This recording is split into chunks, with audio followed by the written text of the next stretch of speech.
सभी लोग अच्छे हैं। हमारे कई लोग अभी सफ़र में होंगे आज, खास करके जो उत्तर भारत से आने वाले लोग और कुछ जो छत्तीसगढ़ से आने वाले लोग आज वो ट्रेन पकड़ेंगे, तो अपने अपने सबके लिए प्रार्थना में याद करो और अपनी प्रार्थना करते रहो, क्योंकि कल भी कुछ ऐसे ना पास्टर का फोन आया कि मेरे को कुछ काम आ गया और बोलता मैं नहीं आ रहा, किसी और को भेज दूँगा। तो शैतान बहुत कुछ रुकावट डाल रहा है लोगों के आने जाने में, और अगर सतर्क नहीं रहे तो किसी को भी रोक सकता है ना। और खास करके जब ऐसे पास्टर लोगों का, पादरी लोगों का जो मीटिंग होता है ना, उसमें बहुत ज़्यादा दुष्ट का आक्रमण भी होता है। तो आप लोग इन सब को अपनी अपनी प्रार्थना में याद रखें, है ना। वचन में जाने से पहले है ना थोड़ी देर तक इनके लिए प्रार्थना करेंगे। आइए हम ये जो है ना रास्ते में है, जो आ रहे हैं, कल तक पहुंचने वाले हैं, इनके लिए प्रार्थना करें। आइए हम सब मिलकर प्रार्थना करें। ओ प्रभु महान है, और प्रभु जी तेरे कार्य भी महान है और तेरी योजना और तेरे उद्देश्य भी महान है। प्रभु जी तूने जो ये कार्य को यहाँ पर करने के लिए हमको दिया है, प्रभु जी होने दे कि ये तेरे अनुसार, तेरी इच्छा के अनुसार होने पाए। और प्रभु जी जितने लोग इसमें आके शामिल होना चाहते हैं, जिनको तो अपने अनुग्रह से भरना चाहता है, जिनको तो अपनी आत्मा से भरना चाहता है, जिनको तो अपने वचनों से भरना चाहता है, और प्रभु जी उनको इस्तेमाल करना चाहता है, प्रभु जी होने दे मेरा परमेश्वर दुष्ट का कोई हाथ उनके ऊपर न पड़ने पाए। लेकिन प्रभु जी तेरे स्वर्गदूत लोग और तेरी पवित्र आत्मा उनकी छाया करते रहे। ओ प्रभु जी उनके ऊपर पूरी अपनी पवित्र आत्मा का कब्जा कर पिता परमेश्वर, अपने बेटे यीशु मसीह के लहू में उनको ढक के रख, हर खतरों से, हर बुराइयों से, हर परिस्थितियों से जो उनके आगे में आती है उसको लांग के आने पाए पिता परमेश्वर।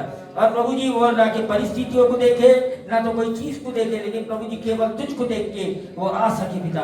प्रभु जी हम सारे लोगों को तेरे हाथ में सौंप देते हैं, इनकी रक्षा कर, मदद कर, यीशु मसीह के नाम से।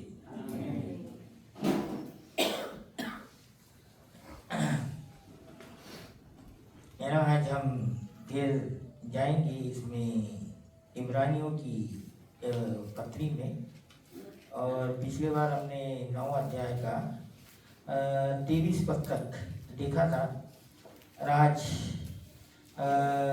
10 अध्याय का 9:23 से 10:5 तक हम पढ़ेंगे, 10:4 तक। इसीलिए अवश्य है कि स्वर्ग में की वस्तुओं के प्रतिरूप इन बलिदानों के द्वारा शुद्ध किए जाए, पर स्वर्ग में की वस्तुएं स्वयं इनसे उत्तम बलिदान के द्वारा शुद्ध की जाती, क्योंकि मसीह ने आग के बनाए स्थान में जो सच्चे पवित्र स्थान का नमूना है प्रवेश नहीं किया, पर स्वर्ग ही में प्रवेश किया, ताकि हमारे लिए अब परमेश्वर के सामने दिखाई दे। यह नहीं कि वो अपने आप को बार बार चढ़ाए, जैसा कि महायाजक प्रतिवर्ष दूसरे का लहू लिए पवित्र स्थान में प्रवेश किया करता है। नहीं तो जगत की उत्पत्ति से लेकर उसको बार बार दुख उठाना पड़ता, पर अब युग के अंत में वह एक ही बार में प्रकट हुआ है, ताकि अपने ही बलिदान के द्वारा पाप को दूर कर दे। और जैसे मनुष्य के लिए एक बार मरना और उसके बाद न्याय का होना नियुक्त है, वैसे ही मसीह बहुतों के पापों को उठा लेने के लिए एक बार बलिदान, और जो लोग उसको पार चुके हैं उनके उद्धार के लिए दूसरी बार बिना पाप उठाए हुए दिखाई देगा। 10 का, क्योंकि व्यवस्था जिसमें आने वाली अच्छी वस्तुओं का प्रतिबिंब है, पर इसका असली स्वरूप नहीं, इसलिए उन एक ही प्रकार के बलिदानों के द्वारा जो प्रतिवर्ष अचूक चढ़ाए जाते हैं, पास आने वालों को कदापि सिद्ध नहीं कर सकती। नहीं तो उनका चढ़ाना धर्म क्यों न हो जाता।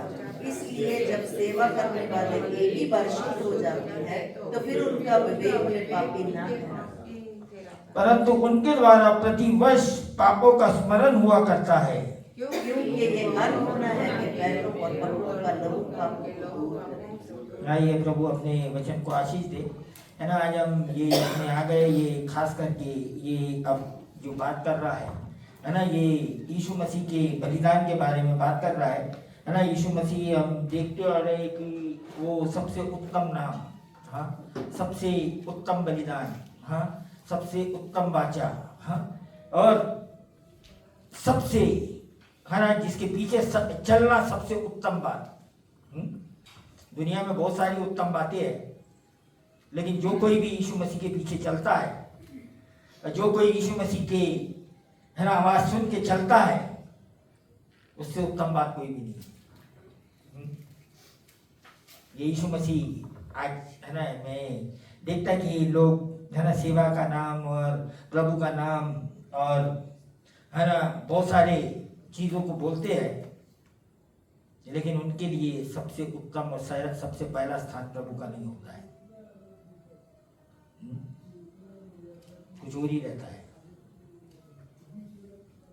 और यहाँ पर आज ये बात कर रहा है, इसीलिए अवश्य है कि स्वर्ग में की वस्तुओं के प्रतिरूप इन बलिदानों के द्वारा शुद्ध किए जाए, पर स्वर्ग में की वस्तुएं स्वयं इनसे उत्तम बलिदानों के द्वारा शुद्ध की जाती है। यानी यहाँ अब कभी कभी हम सोचते हैं जैसे यीशु मसीह ने जो किया वो सिर्फ पृथ्वी पे, है ना, जिसको बोलते हैं शुद्धता या पवित्रता, उसके लहू के द्वारा, है ना। लेकिन यहाँ पर हमको ये वचन के द्वारा पता चलता है कि जब मनुष्य ने पाप किया तो उसने स्वर्ग की वस्तुएं भी भ्रष्ट कर दी। आज कोई अगर एक बार मसीह बन के जब ऐसे कुछ करते हैं तो उसका धक्का सिर्फ यहीं पे नहीं लगता है, उसका इफेक्ट स्वर्ग तक होता है। लोग सोचते कि बस यही हो गया, है ना। आदम ने जब पाप किया ना तो स्वर्ग भी हर गया, वो भी भ्रष्ट हो गया, मालूम आपको, है ना। मनुष्य परमेश्वर ये दोनों का जो संबंध है ना, जो भी इफेक्ट यहां पर होता है वो वहां भी होता है। कभी मसीह लोग ऐसा इतना, क्योंकि धर्म का आत्मा पकड़ा हुआ है, हाँ, ये बातों तक जानकारी भी नहीं है और उतना दूर सोच भी नहीं सकते। उसने दूर जाती भी नहीं है सोच, ऊपर ही ऊपर लोग खेलते रहते हैं और हर चीज का मजाक बना के रखा हुआ है। परमेश्वर की बातों का लोगों ने आज सच में मजाक बना दिया। प्रभु का नाम बड़े आसानी से ले लेते हैं, लेकिन जो प्रभु बोलता है वो तो नहीं करते।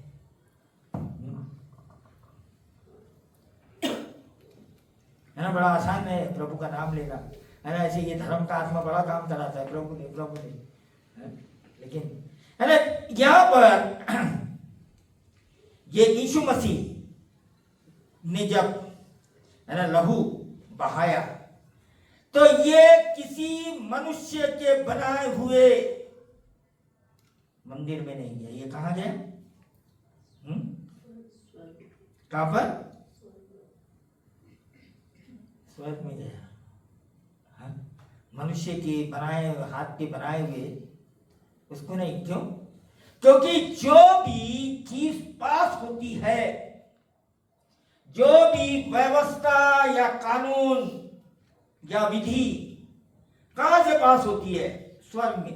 और है ना, वहीं से, है ना, इसीलिए बोला जाता है कि इनकी जड़ें कहां हैं।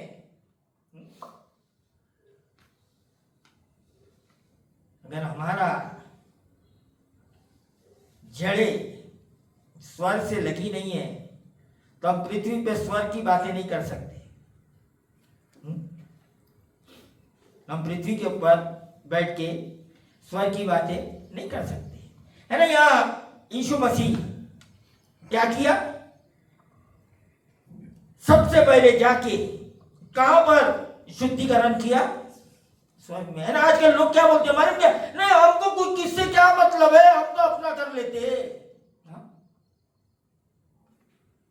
अपनी अपनी बीन बजा रहे लोग, अपनी अपनी ढोल बजा रहे, है ना। कोई परमेश्वर के बारे में सोच ही नहीं रहा कि वहां पर क्या इफेक्ट होता है, है ना। बड़ा गहरी बात है, और बहुत गहरी बात इसीलिए है, अगर यीशु मसीह आपके जीवन में प्रभु नहीं है तो स्वर्ग में जाना भी अनहोना है, हो नहीं सकता। क्योंकि जो काम उसने किया, है ना, इसीलिए क्यों बार बार बोला जाता है यीशु मसीह को अपना प्रभु मान लो, यीशु मसीह को अपना प्रभु बना लो, बाकी के चीज तुम्हारे पीछे चलने लग जाएंगे, लेकिन वही इंसान नहीं कर सकता, है? वही नहीं कर सकता। बहुत मुश्किल है, बहुत कम है दुनिया में ऐसे करने वाले, है ना। तो यहाँ बहुत साफ तरीके से बोलता है कि यहाँ पर यीशु मसीह जो है बलिदान के द्वारा शुद्ध किए जाए, हाँ?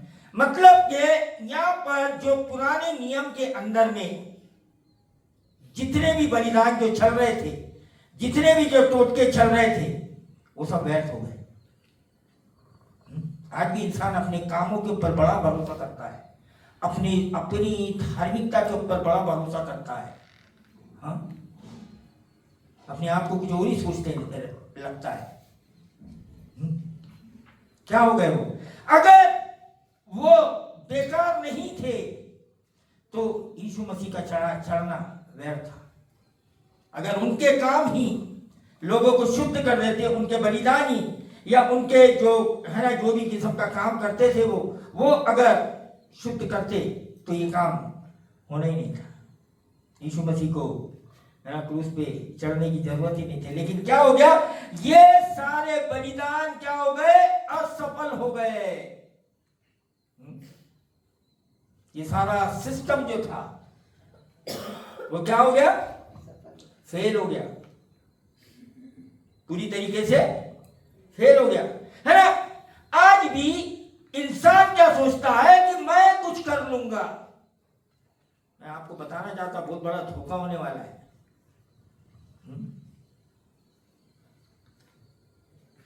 है ना, परमेश्वर का काम जो है ना वो अंतिम काम है।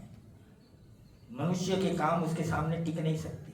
चाहे तुम कितने भी अपने आप को धर्मी बनाने की कोशिश करो, या कितने भी अपने आप को अच्छा समझने की कोशिश करो, मनुष्य परमेश्वर के काम के सामने टिक नहीं सकता है। जाके कभी कुरिन्थियों में पढ़ो, जब है ना पौलुस बोलता है कि मैं किसी और नियम के ऊपर अपनी नियम को नहीं रखता। क्या मतलब है उसका? अरे यीशु मसीह की नियम जहां पर है वहां पर कोई और कितनी भी अच्छी बातें नहीं चलती। बताया घास फूस तरीके है ना क्या कर दी जाएंगी, जला दी जाएंगी, है ना। तो ये मनुष्य के काम को बताता है ये। तो यीशु मसीह जो था वो सबसे पहले क्या कहा गया, स्वर्ग में जैसे ही जीवित हुआ। आपको अगर याद होगा तो यूहन्ना सुसमाचार के अंदर में जब मरियम उससे मिलने आती तो यीशु मसीह बोलता मुझको मत छू। क्यों मत छू? क्योंकि अभी तक वो जो शुद्धिकरण है वो अभी हुआ नहीं है। क्योंकि यीशु मसीह को अभी क्या करना है, स्वर्ग में जाना है। और स्वर्ग के मंदिर को सबसे पहले क्या करना है, क्योंकि स्वर्ग के अंदर में सारा जो हमारा जो चिट्टा पिट्टा है वहां पर वो रखा हुआ है। वहां पर सारी फाइल रखी हुई है ना। कभी कोर्ट देखे, वो कोर्ट सीन है। वो जितने भी गुनाह करते हैं उनकी फाइलें कहाँ होती है, कोर्ट के अंदर, कोर्ट रूम में। उसी तरीके से मनुष्य की सारी जो केस है वो कहाँ, स्वर्ग। क्या करना पड़ेगा यीशु मसीह को? सबसे पहले कहाँ से सफाई करेंगे, है ना, क्योंकि रिकॉर्ड तो वहां है। तो इसीलिए क्या किया यीशु मसीह ने, सबसे पहले, है ना, स्वर्गीय मंदिर जिसको देख के जो नमूना उसको दिया था, किसको? मूसा को, है ना, वो स्वर्ग का मंदिर का नमूना, और उसके हिसाब से उसको बोला था कि तू क्या कर, ये तंबू को बना। और आज भी जो सेवकाई है ना, उस स्वर्गीय नमूने के अनुसार ही होना चाहिए। यह पृथ्वी के अनुसार नहीं होता है, पृथ्वी का सिस्टम नहीं चलता उसमें।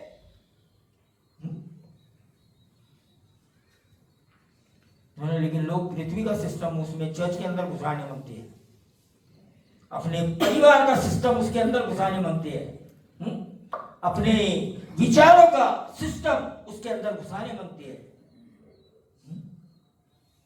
कलीसिया के अंदर, हाँ, जब यीशु मसीह को उसके चेलों ने पूछा कि यीशु मसीह हमको प्रार्थना करना सिखा, क्या बोला यीशु मसीह ने? ये हमारे पिता तू जो स्वर्ग में है, तेरा नाम पवित्र माना जाए, तेरी इच्छा जिस तरीके से स्वर्ग में पूरी होती है वैसे इस पृथ्वी पे भी हो। हाँ, इतने बार सुनने के बाद में भी, हाँ, इतने बार रोज रोज, कभी कभी बहुत से लोगों की एक आदत रहती है, ये प्रभु की प्रार्थना, है ना, रोज रोज की जाए। हाँ, तेरी इच्छा जैसे स्वर्ग में पूरी होती है वैसे इस पृथ्वी पर भी हो, है ना, बोलते तो है लोग, हाँ, लेकिन करते हैं क्या?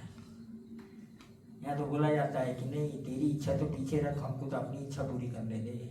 अभी ये मेरा काम जो है वो मेरे को पहले दिख रहा है, हमको तेरा काम पहले दिख रहा है। हाँ? तो यह यीशु मसीह क्यों उत्तम हो गया? इसने हर चीज को, है ना, परमेश्वर की अपनी बातों को नहीं, परमेश्वर की बातों को आगे रख दिया। इसलिए ये यीशु मसीह बोल सकता है तेरी इच्छा पूरी हो, है ना। मरने के समय भी क्या बोला यीशु मसीह ने? बहुत कठिन है ना, यीशु मसीह के लिए बहुत कठिन था। क्या बोल रहा है यीशु मसीह वहां पर?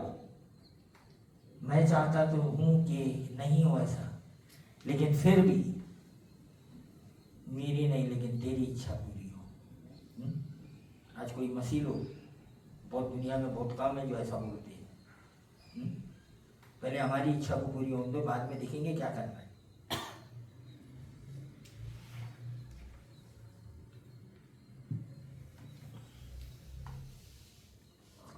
क्यों प्रभु ने ये कानून ही खत्म कर दिया, ये व्यवस्था ही खत्म कर दिया, ये बलिदान की व्यवस्था ही खत्म कर दिया? क्योंकि उत्तम बलिदान चला गया कि अब ये ऐसे फालतू चीजों में मत पड़े रहो। क्या किया? तो सबसे पहले यीशु मसीह ने क्या किया? अपने स्वर्ग में जाके, है ना, स्वर्गीय वस्तुओं को शुद्ध किया। क्यों? क्योंकि स्वर्ग के अंदर क्यों शुद्ध की जरूरत पड़ी? क्योंकि वहां पर बहुत सारी चीज क्या हो गई थी? भ्रष्ट हो गई थी, इसलिए उसको शुद्ध करना जरूरी था, है ना। वहां पर यीशु मसीह ने कुछ कुछ बातें जो वहां पर शुद्ध किया, है ना, वहां पर जाके, क्योंकि वो खराब हो गई थी। हम मनुष्य के बनाए हुए, है ना, जब तक हम सोचते हैं कि हम मनुष्य के बनाए हुए मंदिर में जा रहे हैं, और अगर जब तक कि हम पवित्र स्थान में प्रवेश नहीं करते परमेश्वर की उपस्थिति में, तो हमारी हर प्रकार की आराधना व्यर्थ हो जाती है। कभी कभी लोग सोचते ना कि ये तो कलीसिया, ये तो चर्च, ये तो जगह, हाँ, ये मुक्ति फेलोशिप का है, ये पास्टर साइलेस का है, हाँ, और ऐसे विचार तुमको प्रभु की उपस्थिति में जिंदगी में कभी पहुंचने नहीं देंगे।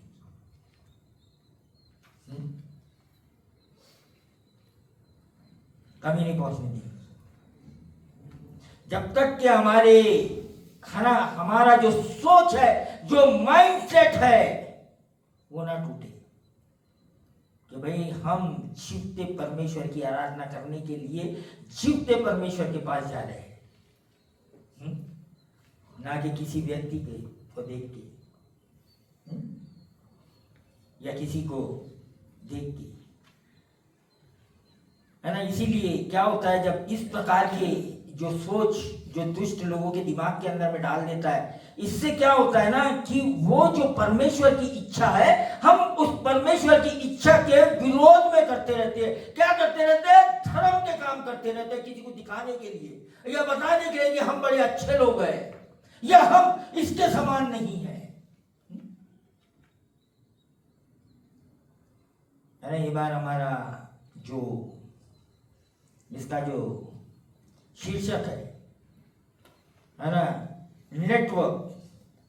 मालूम नहीं अभी काट दिए क्या हो गया नहीं मालूम, लेकिन हमारा जो ये था वो क्या था? नेटवर्क, है ना। इसका मतलब क्या है ना? भजन संहिता 133 से एक पढ़ो तो पता चलता है, 1-2 पढ़ेंगे तो पता चलता है ये जो है ना, ये जो नेटवर्क है ये क्या है। हाँ?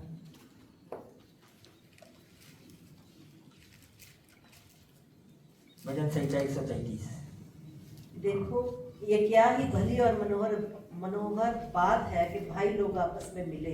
यह तो उस उत्तम तेल के समान है जो हारून के सिर पर डाला गया था और उसकी दाढ़ी पर बहकर उसके वस्त्र की छोर तक पहुंच गया था। यह हरमोन की उस ओस के समान है जो सिय्योन के पहाड़ों पर गिरती है। यहोवा ने तो वही सदा के जीवन की आशीष ठहराई। क्या है ये जो हम है ना, ये पादरियों को इकट्ठा करके नेटवर्किंग करना चाहते हैं।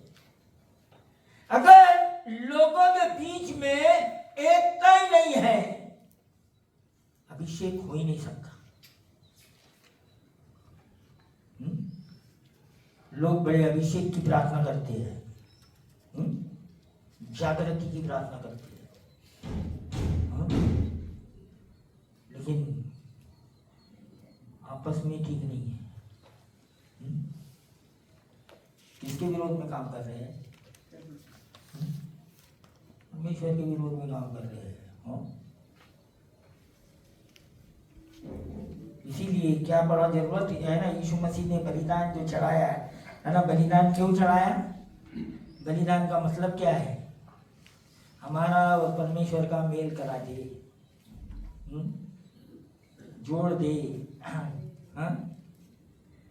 यीशु मसीह ने जो बलिदान किया, मतलब क्या टूट गया था? क्या यीशु मसीह वो शुद्ध करने गया?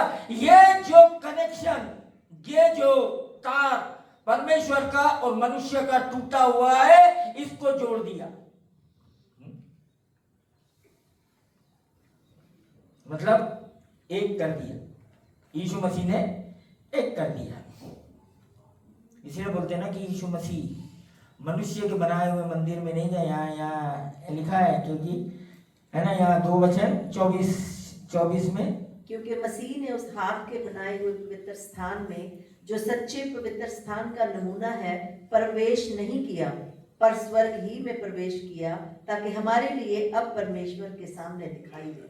हाँ, तो हम परमेश्वर को किसके द्वारा देखते हैं? हाँ, क्यों देखते हैं परमेश्वर को? यीशु मसीह के द्वारा, क्योंकि यीशु मसीह ने वो बिछवाई को खत्म कर दिया। हम परमेश्वर के पास पहुंच नहीं सकते थे। हाँ? उसने क्या किया? उसको पूरी तरीके से खत्म कर दिया। उसको क्या कर दिया? हम लोगों को एक जगह मिला दिया।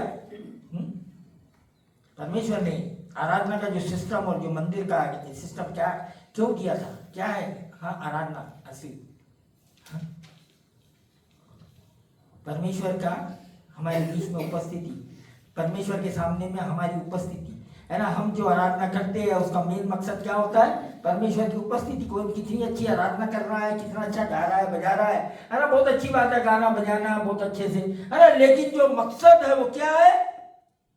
परमेश्वर की उपस्थिति,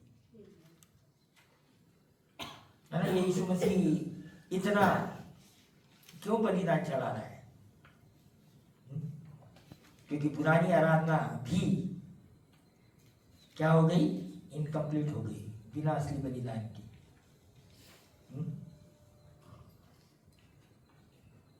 क्या हो गई, वो भी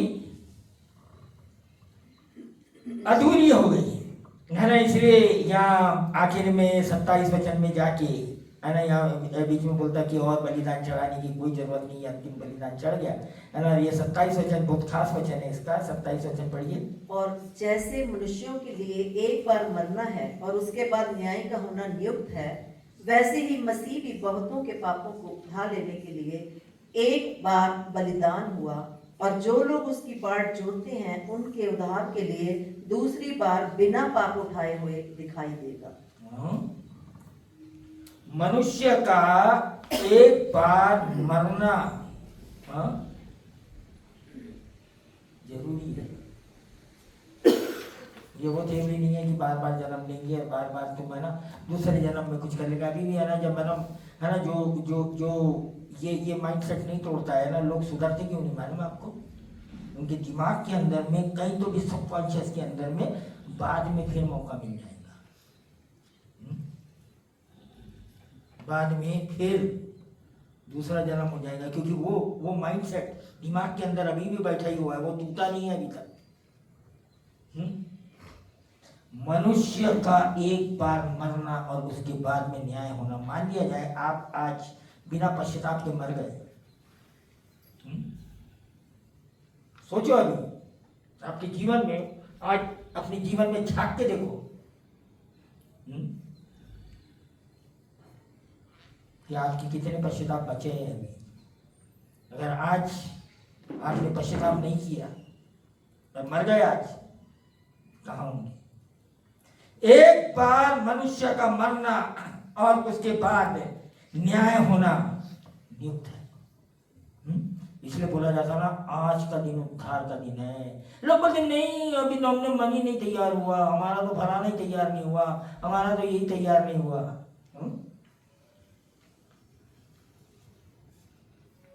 सोचो क्या होगा, कहाँ जाओगे? कितने साल से चर्च में आ रहे, कितना कुछ कर रहे हैं, उससे कोई मतलब नहीं है।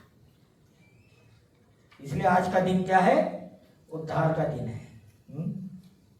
आज का दिन है ना। और ये बातें बदलने वाली नहीं है, ये बातें बदलने वाली नहीं है। हम अपने दिमाग से, अपने तरीके से कितने भी इसको कोशिश करो, हाँ, ये बदलना नहीं है, कभी नहीं बदलेंगी ये बातें। यहाँ 10 का 1 पढ़िए। क्योंकि व्यवस्था जिसमें आने वाली अच्छी वस्तुओं का प्रतिबिंब है, पर उनका असली रूप नहीं, इसलिए उन एक ही बार के बलिदानों के द्वारा जो प्रति वर्ष अचूक चढ़ाए जाते हैं, पास आने वालों को कदापि सिद्ध नहीं कर सकते। अब ये क्या क्या क्या बात बोल रहा है? लोगों की आदत हो जाती है बार बार वही चीज को दोहराने की, वही चीज को, है ना। पश्चाताप का जो मतलब है वो ही अभी कलीसिया पकड़ नहीं पा रही है। पश्चाताप का मतलब क्या है? एक बार उस चीज से तुम मुड़ गए ना, तो उसको पलट के मत देखो, खत्म है वो तुम्हारे लिए, मर गई वो चीज तुम्हारे लिए, चाहे कोई भी हो तुम्हारा, खत्म हो गया। लेकिन लोग क्या करते हैं? मुड़ तो जाते हैं लेकिन उल्टा चलना शुरू कर देते हैं। हाँ, इधर जा रहा था, इधर मुड़ गया, लेकिन वो आगे नहीं जा रहा है, वो क्या कर रहा है? वैसे जा रहा है। हाँ, रिवर्स में करते हैं उसी चीज को, है ना। बड़ा ही क्या बात है। ये इसलिए बोलता है क्योंकि व्यवस्था जिसमें आने वाली अच्छी वस्तुओं का प्रतिबंध है, पर हाँ उसका असली स्वरूप नहीं है ना। ये परमेश्वर ने एक क्या दिया था? एक नमूना दिया था, उसका हकीकत नहीं थी।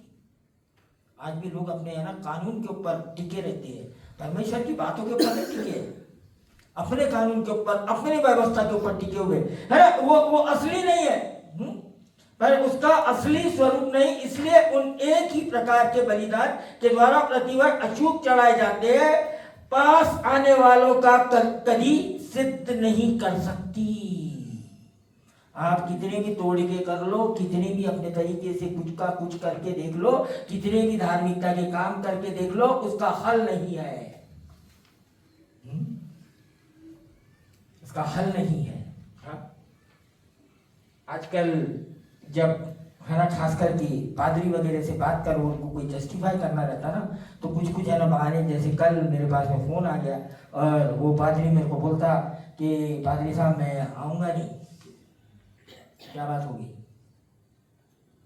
मेरे भाई को कुछ पादरियों ने बुलाया, उसके फैमिली का कोई मैटर है, वो संसारिक आदमी है, उसके फैमिली का मैटर है, तो मैंने तू क्यों घुस रहा उसमें?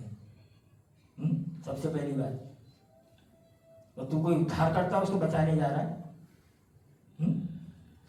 तू उद्धार करता है ना? पादरी लोगों ने सबसे पहले अपना पोजीशन है ना समझना कि उनका काम क्या है।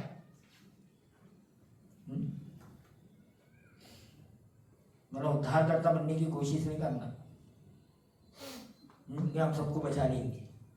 एक ही उद्धार करता है, यीशु मसीह। है ना, ऐसे ही ये इसको बोलते हैं धर्म के काम। है ना, मसीह लोग भी कलीसिया के अंदर में है ना एक दूसरे को बचाने की कोशिश करते रहते हैं। नहीं नहीं नहीं नहीं, ये तुम्हारा काम नहीं, हमारा काम है सिर्फ उनको बचाने का। बचाने का काम परमेश्वर का है।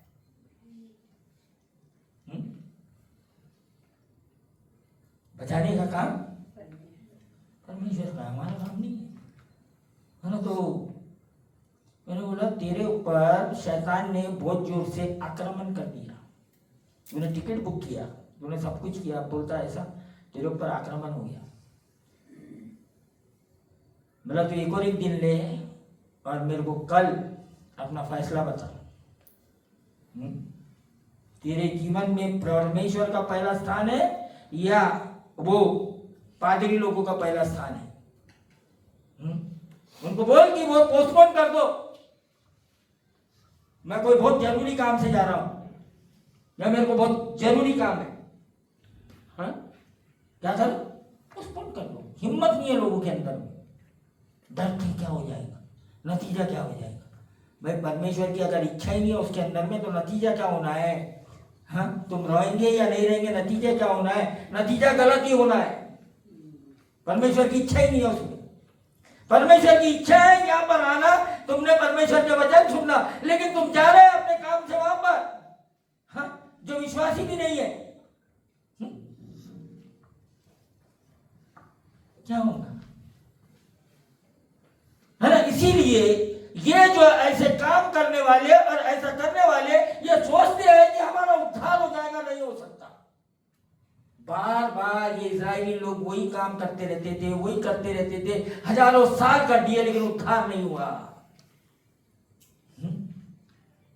उद्धार से वंचित रह गए। क्यों?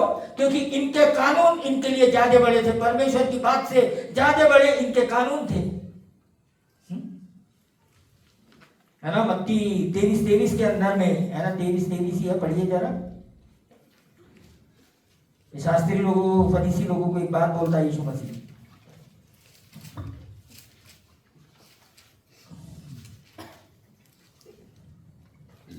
हे कपटी शास्त्रियों और फरीसियों, तुम पर हाय, तुम पुदीने और सौंफ और जीरे का दसमांश तो देते हो, परंतु तुमने व्यवस्था की गंभीर बातों को अर्थात न्याय और दया और विश्वास को छोड़ दिया है। चाहिए था कि इन्हें भी करते रहते और उन्हें भी ना छोड़ते।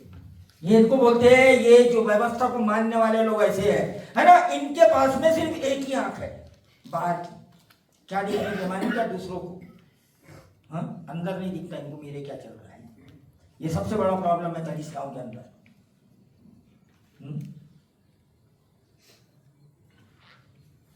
बाहर की बातों को देखते रहते हैं। है ना, यहां पर बोलता है एक कपटी शास्त्री और फरीसी तुम पर हाय। छोटी छोटी बातों पे बड़ा ध्यान देते हो, लेकिन कभी अपने आप को देखते हो? तुमने न्याय करना छोड़ दिया है, तुमने दया करना छोड़ दिया है।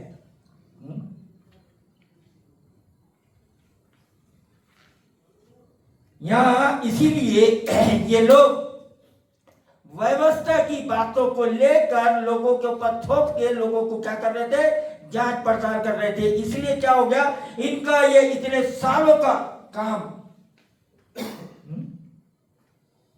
बेकार हो गया, पूरी तरीके से बेकार हो गया, है ना। क्योंकि ये जो काम कर रहे थे ये अपने तरीके से कर रहे थे, अपने सोच से कर रहे थे, इसीलिए क्या हो गया, बेकार हो गया। आज है ना, जब यीशु मसीह ने बलिदान चढ़ाया, एक ही प्रकार के बलिदान के द्वारा जो प्रतिवर्ष अचूक चढ़ाए जाते हैं, पास आने वालों को कदम सिद्ध नहीं कर सकती है, कर सकती है ना। सोचो, आपके कितने भी धर्म के काम जो है ना, कितने लोगों को दिखाने वाले काम है ना, ये आपको सेव्ड नहीं कर सकती, बचा नहीं सकती। और इसी को पाखंडिता बोलते हैं, इसी को पाखंड बोलते हैं। और नहीं बचा सकी, है ना। यहाँ कोई पढ़िए, ये इसका गलतियों 5:1, यीशु मसीह ने क्यों बलिदान चढ़ाया, गलतियों का 5:1। मसीह ने स्वतंत्रता के लिए हमें स्वतंत्र किया है, अब इसी में स्थिर रहो और दास्तव के जुए में फिर से ना जुटो। हाँ, जो चीज तुमने छोड़ के आए हैं उसी में फिर से अपने आप को मत फंसा दो। हाँ, उसी में फिर से शैतान बहुत चालाक है, तुमको वहीं फंसा देगा। इसलिए लोग अपने अपने गांवों से निकलने नहीं मांगते, अपने शहरों से निकलने नहीं मांगते, वहीं पे घुस जाके कहीं ना किसी तरीके से। हाँ, सफाई बहुत है, बहुत बड़ी बड़ी सफाई है, लेकिन है ना, यहाँ पर मसीह क्यों बलिदान हुआ, मसीह ने स्वतंत्रता के लिए हमें स्वतंत्र किया है, अतः इसी में स्थिर रहो। पुरानी बातों में अपने आप को, पुराने चाल चलन में, पुरानी व्यवस्था में अपने आप को मत फंसाओ, है ना। इसको बोलते हैं कि जब लोग इस तरीके के एक्ट करना शुरू कर देते हैं, जहां से तुमको छुड़ाया गया है, तुम वापस उसी जगह में जा रहे हो, मतलब कि तुम अपने ऊपर मालूम क्या कर रहे हो, बोझ डाल रहे हो।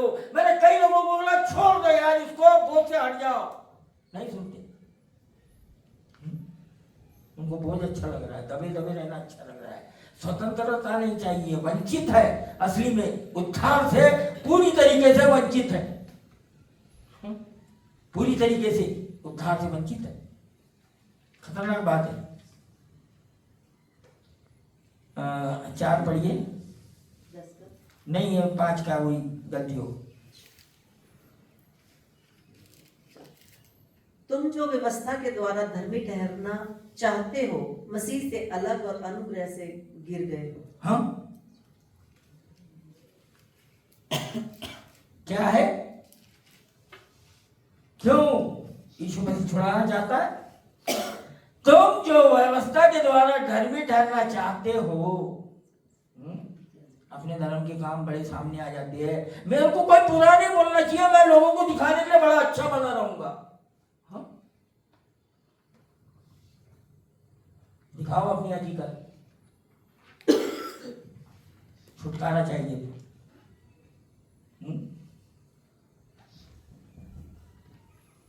व्यवस्था, तुम जो व्यवस्था के द्वारा धर्मी ठहरना चाहते हो, मसीह से अलग और अनुग्रह से गिर गए हो।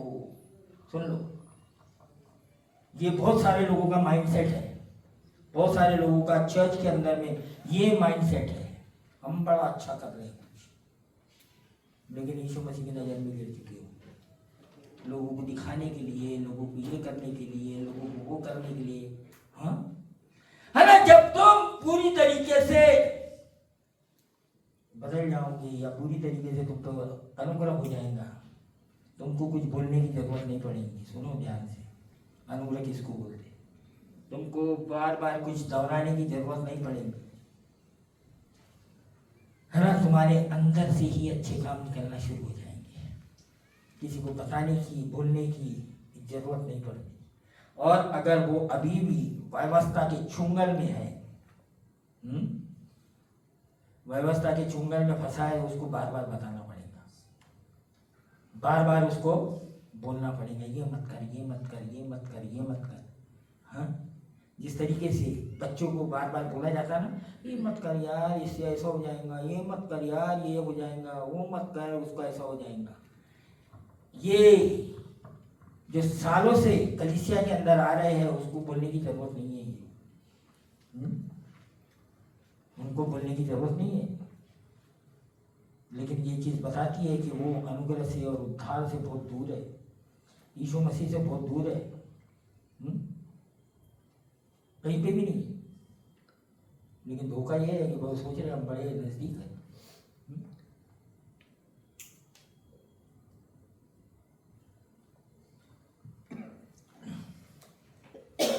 ये जो यीशु मसीह का जो बलिदान है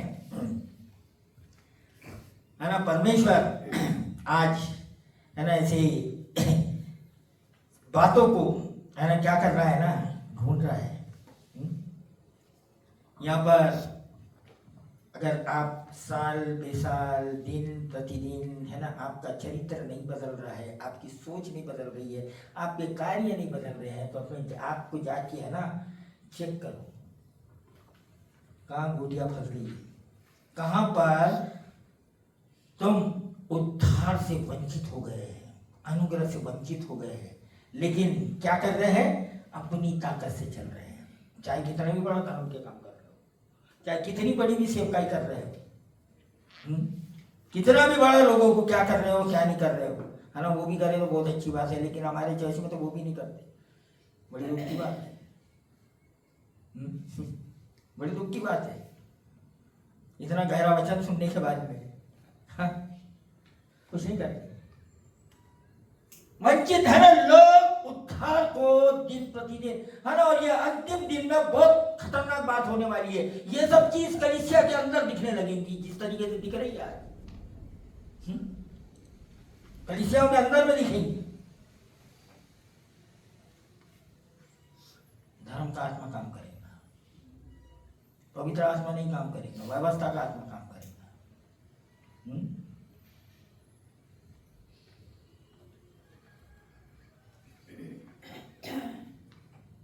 है ना, क्योंकि और कोई दूसरी चीज हमको उद्धार दे नहीं सकती, केवल यीशु मसीह। और परमेश्वर जो है वो उन लोगों को देख रहा है जो यीशु मसीह को देख के चलते हैं। सुनो ध्यान से अब, है ना, परमेश्वर उन लोगों को देख के ढूंढ रहा है, उन लोगों को देख रहा है जो यीशु मसीह को देख के चलते हैं। इसका मतलब ये नहीं यीशु यीशु करते रहते हैं, मतलब यीशु मसीह ने जो बातें बोला है, जो करने बोला है, वो करते हैं। हाँ? अपनी बातें नहीं करते, वो यीशु मसीह को देख के चलने वालों को, है ना, आज परमेश्वर देख रहा है, उनके लिए रुका हुआ है ना, कि लोग पूरी तरीके से परमेश्वर के ऊपर भरोसा रखें, पूरी तरीके से, है ना, उनका जो कॉन्फिडेंस है वो प्रभु के ऊपर हो, ना कि दुनियादारी की चीजें और दुनियादारी की वस्तुओं के ऊपर। क्या हो? उस पे हो, उनका अपनी ताकत के ऊपर नहीं, अपने बल के ऊपर नहीं, लेकिन परमेश्वर की ताकत, परमेश्वर का बल, पूरा निर्भर परमेश्वर के ऊपर। ये परमेश्वर का हमारे लिए क्या है? एक उद्देश्य है। आज अपने आप को देखो, किसको देख के चल रहे हैं? आज आपके जीवन का उद्देश्य क्या है? अपनी ताकत या परमेश्वर?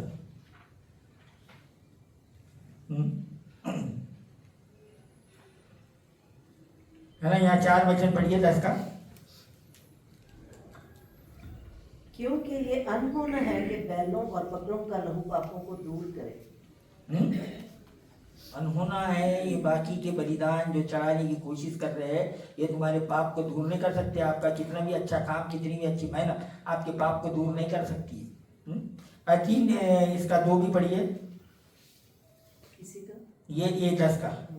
नहीं तो उनका चढ़ाना बंद क्यों ना हो जाता।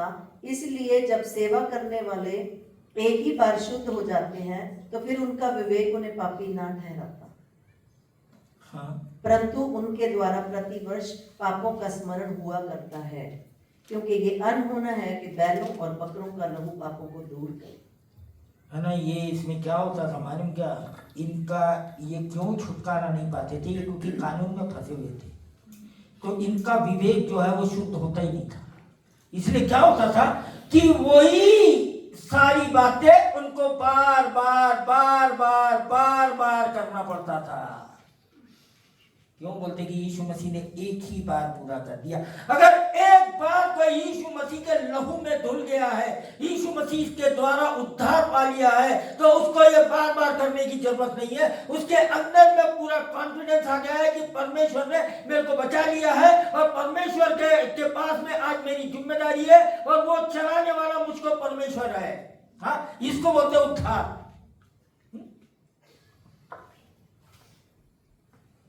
इसको बोलते उद्धार पा लिया है, बार बार करने की जरूरत नहीं है।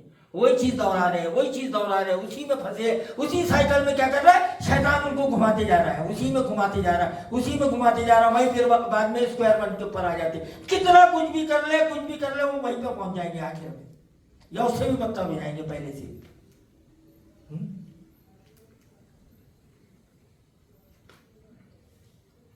तो ये यीशु मसीह का जो ये है, हाँ, इसका जो उद्धार है, इसीलिए ये परफेक्ट है ना। हमारे जितने भी जो काम है वो फालतू है, बेवजह है। अगर उसमें यीशु मसीह को सामने नहीं रखा है, उसकी बातें नहीं है, हमारी बातें है ना। लॉजिक की बात करते हैं आजकल लोग। हाँ, परमेश्वर के सामने में लॉजिक नहीं चलता है। हाँ, परमेश्वर को मालूम है कि आदम को बनाया था उस दिन क्या था और जब अंत होगा तो उस दिन क्या है। हाँ, तो उसके सामने लॉजिक नहीं चलता है।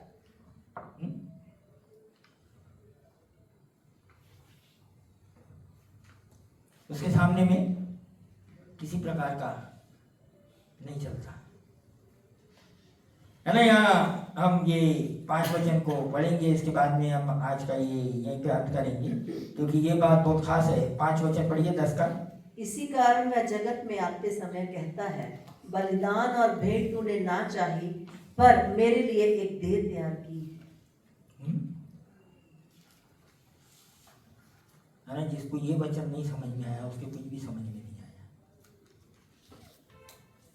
आज के लोग है ना अपने कुछ चढ़ावा और अपना कुछ काम और ये है ना, यहाँ यीशु मसीह है ना कुछ ये नहीं किया। क्या किया उसने, पूरी तरीके से अपने आप को परमेश्वर के अधीन कर दिया।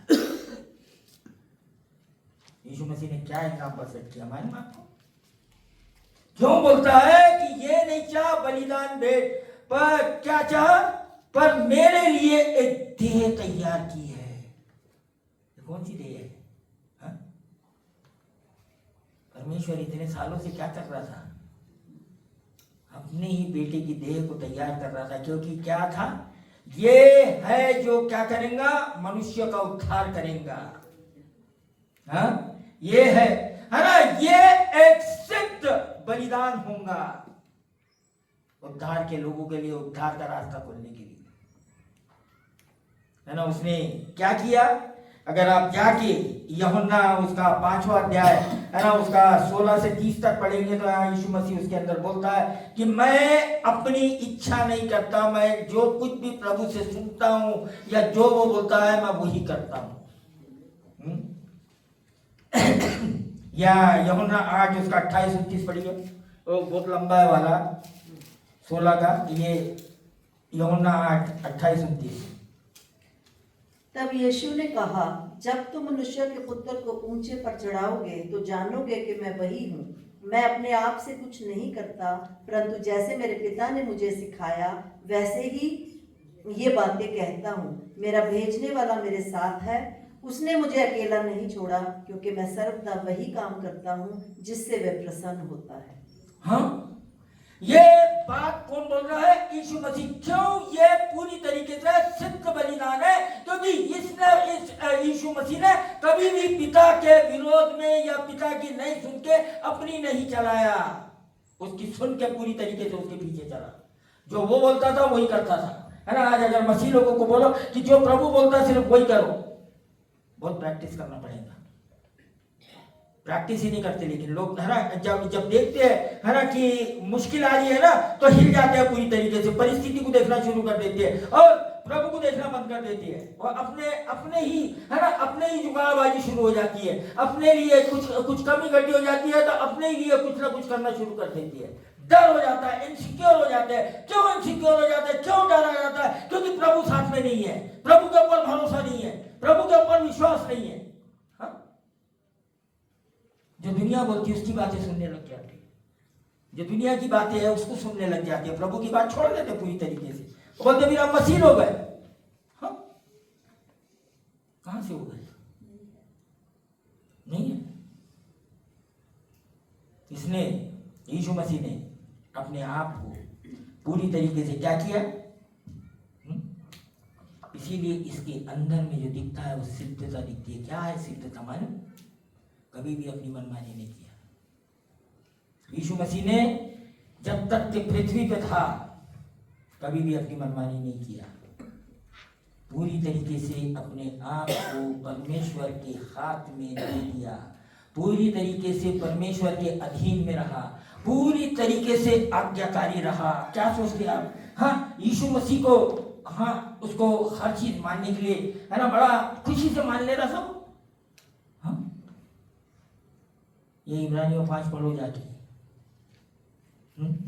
यहाँ 5 में यीशु मसीह का यहाँ पर चरित्र और उसका दिखा रहा है क्या हो रहा है उसको।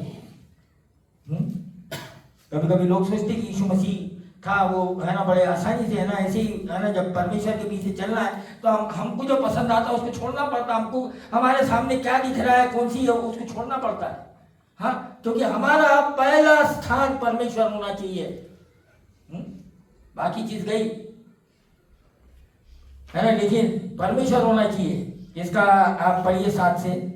यीशु ने अपनी देह में रहने के दिनों में ऊंचे शब्द से पुकार कर और आंसू बहा कर उससे जो उसको मृत्यु से बचा सकता था प्रार्थनाएं और विनती की, और भक्ति के कारण उसकी सुनी गई।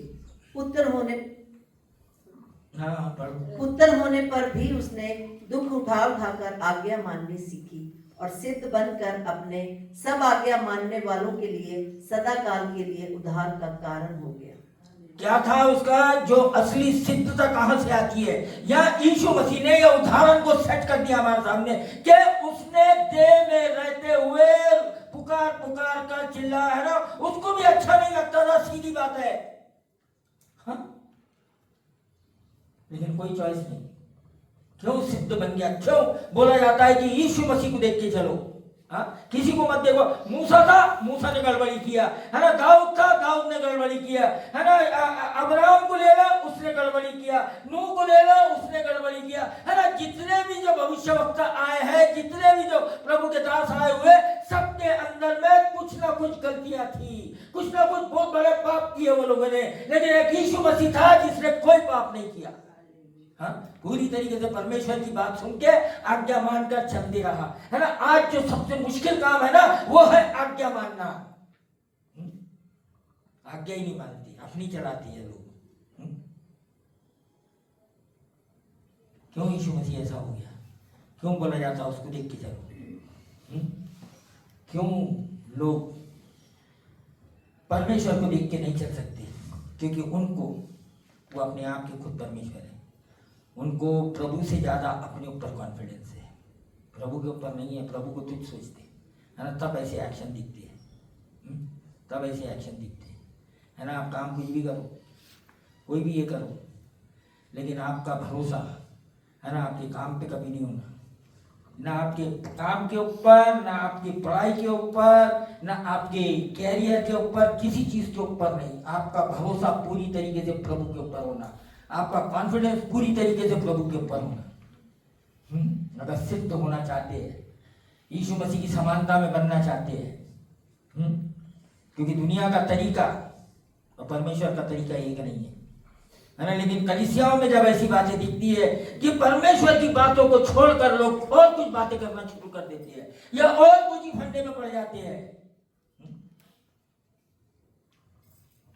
है ना। हमारी नजर बाहर की जितनी तेज है ना, हमारी अंदर की नजर भी उतनी तेज होना। मतलब कि हम जिस नजर से लोगों को देखते हैं ना, उसी नजर से खुद अपने आप को भी देखें। हाँ, खुद अपने आप को देखें, ना कि सिर्फ लोगों को देखें। जितना तेज तुम लोगों को देखते हो, उससे ज्यादा तेज अपने आप को देखो तो सुधर जाओगे। हाँ, इधर उधर देखना ताकना बंद कर दो, अपने अपने अंदर में जाओ, मैं कौन हूं। तो परमेश्वर के सामने में जाके कि उसने एक ही बार बलिदान के द्वारा, बार बार ना चढ़ाने पड़े, एक ही बार पश्चाताप करो, लगातार बने रहो, लगातार करते रहो, लगातार। इसलिए यीशु मसीह ने इतना बड़ा बलिदान चढ़ा दिया और सिद्धता का उदाहरण दे दिया। इसलिए बोला जाता है कि उसको देख के चलो, किसी और को देख के मत चलो, ना पास्टर साइलस को देख के चलो, ना मेरी पत्नी सारा को देख के चलो, है ना, यीशु मसीह को देख के चलो। हाँ, हम सिर्फ आपको सिखाने वाले, बताने वाले, हम भी कोशिश कर रहे हैं दिन प्रतिदिन उसकी समानता में बनने की, दिन प्रतिदिन उसके समान चलने की। हम भी कोशिश कर रहे हैं। हमारे जीवन में बहुत सारे क्या आते हैं, संघर्ष आते हैं, बहुत सारी ऐसी ऐसी बात आती है, बहुत सारी कमी घटी आती है, लेकिन हम कोशिश करते हैं इसको उसको ना देखें, सीधा प्रभु को देखें और प्रभु की बातों को देखें, प्रभु के चरित्र को देखें और वो बात सुने कि यीशु मसीह क्या बोल रहा है। लोग क्या बोलते क्या नहीं, इससे कोई मतलब नहीं है। लोग बोलते रहेंगे, हमेशा ही बोलते रहेंगे, लेकिन क्या करें, यीशु मसीह को देखें, यीशु मसीह को देखते चले। आइए मैं इसको यहीं पे एक करता हूँ और आगे का समय हमारे आराधना करने वालों के हाथ में देता हूँ कि आगे अगुवाई करने वाले।